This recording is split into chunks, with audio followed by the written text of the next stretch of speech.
जो दिल में लगी है आग वह दुनिया में लगा देंगे। जो दिल में लगी है आग वह दुनिया में लगा देंगे। अरे यार अगर वो नहीं मिली तो हम खुद को मिटा देंगे, खुद को मिटा देंगे, खुद को मिटा देंगे। Presented by Anshu Bala Music. Balaji recording studio Jadavpur. छिनाइल बा मोबाइल हो गोतरे गोतर देह दगाइल हो। छिनाइल बा मोबाइल हो गोतरे गोतर देह दगाइल हो। अब बात न होई भुला जइहा। जहर भले तू पिया जइहा जनी कही हो जान भूला जइहा। जहर भले तू पिया जइहा जनी कही हो जान भूला जइहा।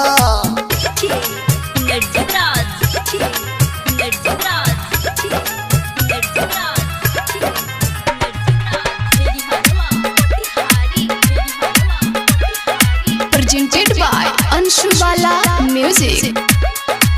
मनवा बेअकुल भइल बाटे देखेला चेहरा तोहार हो।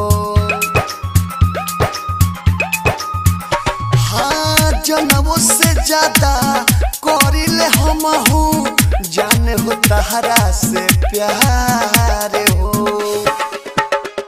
सखी के फोन से करिले फोन बन के रखले बनी ringtone.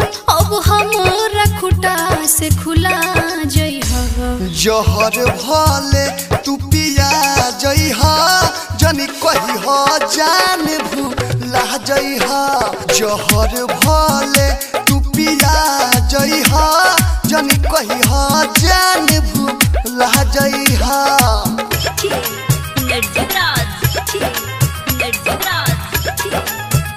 Balaji recording studio Jadavpur. Presented by Anshu Bala Music.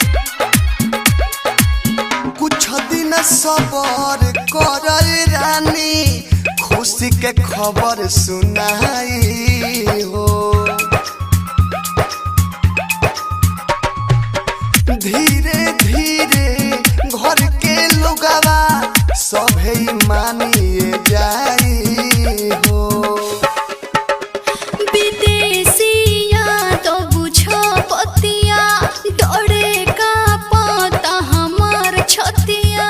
आके मौत के नींद सुला जइहा।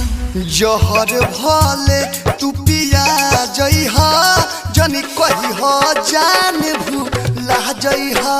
जहर भले